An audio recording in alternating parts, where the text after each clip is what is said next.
Some people really love their life to sit around and f*** off. When I sit around and f*** off, I don't like me. My whole life, I was convinced, when I was a young man, I was convinced I was a loser. Absolutely convinced. Until I started getting really good at martial arts, I never thought I was good at anything. I just had a very low self-esteem. And I was limiting myself by what I thought were other people's opinions of me. This is when I was a really young kid. And I didn't figure this out until I was like in my 30s. But I think that you absolutely can be limited by your perceptions of someone's definitions of you. But you can break through that stuff. That's what you break through with discipline. That's where you break through with hard work and concentration and focus. And that's why it's so important to have like either a discipline or an art or something that you're trying to create or something that you're really focusing on. Because if you don't have like a point of focus as a human, I think it's very hard to get through this life and have an appreciation for true struggle. Because our physical struggle with what our bodies are designed for, the caveman of 10,000 plus years ago, our bodies are still designed for that. That physical struggle doesn't really manifest itself when you're sitting in front of a cubicle, in front of a computer in a cubicle in this unnatural position all day. I think the whole situation is very confusing for the human body. And we don't get the tests that we need in order to have what you would call personal sovereignty. So you've got to impose those tests on yourself. Your life would feel better and richer if you had a goal, you chased that goal, you accomplished some things, and you would get this boost of confidence, you get this boost of self-esteem, like whatever it is that you're into doing. Maybe you're into drawing comic books, maybe you're into making pottery or sculpture, but find whatever the that is and pursue that instead of doing nothing. Like the people that are doing nothing, doing something might be as simple as like that Alex Honnold guy. He climbs rocks, but he's world-class rock climber. It's something. You don't truly appreciate relaxation unless you've worked hard. And that is the yin and the yang of life. And I've said this to the point of people getting sick of it, but one of the worst decisions a man can make, I can only speak for men, obviously, is to be comfortable. I don't think you should try to be comfortable. I think what you should try to do is try to earn comfort. And if you can get a day off where you've worked hard and you've accomplished goals, that day off will be so sweet. When I work hard and I sit in front of the TV, I enjoy the shit out of it. I put my feet up, I have a nice drink, I enjoy my free time. I'm more of a workaholic than I should be, probably. If the balance was, I probably should relax more than I do, but I never feel like I earned it. But that's part of the reason why when I do feel like I earned it, I can enjoy it. It's because I am more connected to the idea that I need to accomplish things, and it's not like for anybody else's benefit other than my own, or anybody else's approval other than my own. When I have a task, whether it's today I'm going to write 1,000 words, or 2,000 or whatever the number is. If I don't do that, I write things down. Like I'll write down a list of things that get accomplished that day. And if I don't accomplish that, I'll get sick. Like it'll drive me crazy. If I can't fill out that list, that drives me nuts, but that's what led me to be a championship level martial artist. That's what led me to achieve, it's the reinforcement of those goals, like understanding that you can achieve those goals. It's going to be difficult. You're going to push through the difficulty, and then you're going to understand what difficulty truly is, and how much of it is just mental, how much of it is just in your mind. This adversity to difficult task or to struggle. And a lot of people have that. They're scared. They're scared of complications. They're scared of failure. Failure is a big one that people are afraid of. But failure is one of the most important things you could ever have as far as like the motivation to do things differently.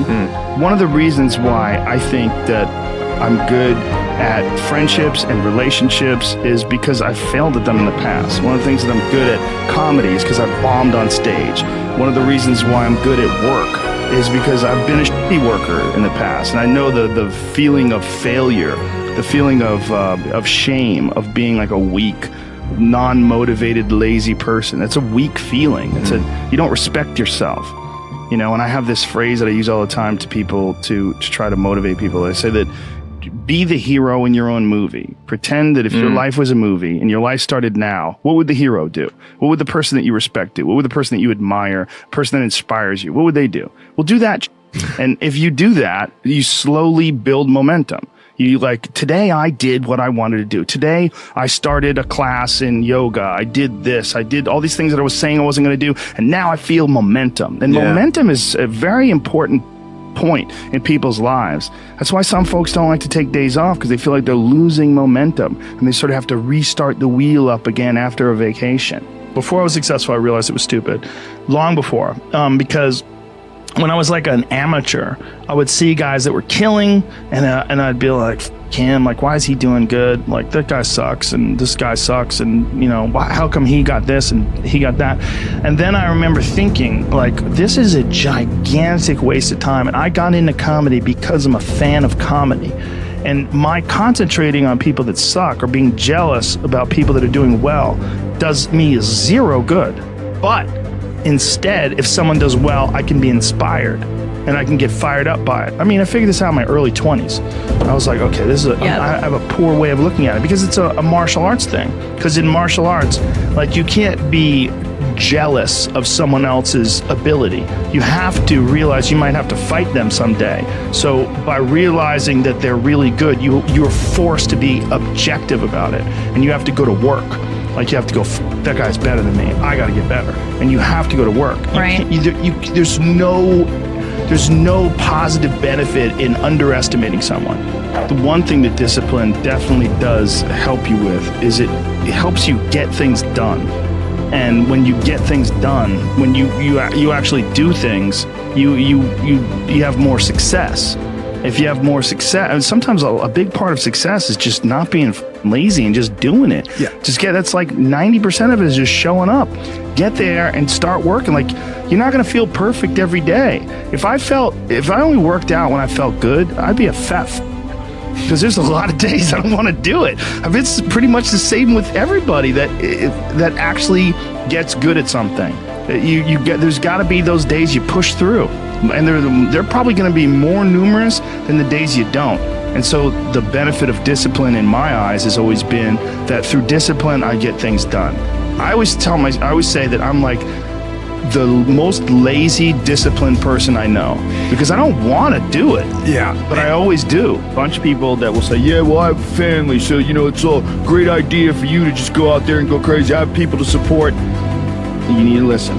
Stop saying that. Stop saying any of those things. Every single person who has ever done anything worthwhile or exceptional or difficult or extraordinary, anyone, whether it's great artists or authors or mathematicians or whatever it is, everyone encounters difficulties. There is no easy road. It does not exist. It is impossible. Everyone has issues. If you have time to pursue a hobby, if you have time to do anything in your life, you can better yourself. Here's one way you never better yourself. When you come up with excuses for why other people are successful and you're not, that is dangerous. When you give yourself an escape, yeah, well, that's easy for you to say, you do this, you do. Trust me, everybody has a hard road. I wanted to jump out a window several times during my young life. I wanted to jump in front of a train, just end it because it's too much pressure. Not really, but you know what I'm saying, theoretically. We all go through hard times. We all go through depression. We all go through doubt and moments in your life where it's really difficult and you're trying to figure out what your path is going to be. It's hard as But Stefan and I were talking about this before the podcast starts, that is what makes you a person. And those difficult moments are what build your character.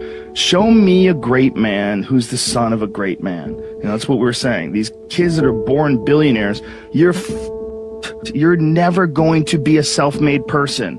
You have a backup trust for your backup trust for your trust, and you're man. The most important thing is always for all people to recognize that you're not who you were a year ago. You're not who you were 5 years ago. You're not who you were last week.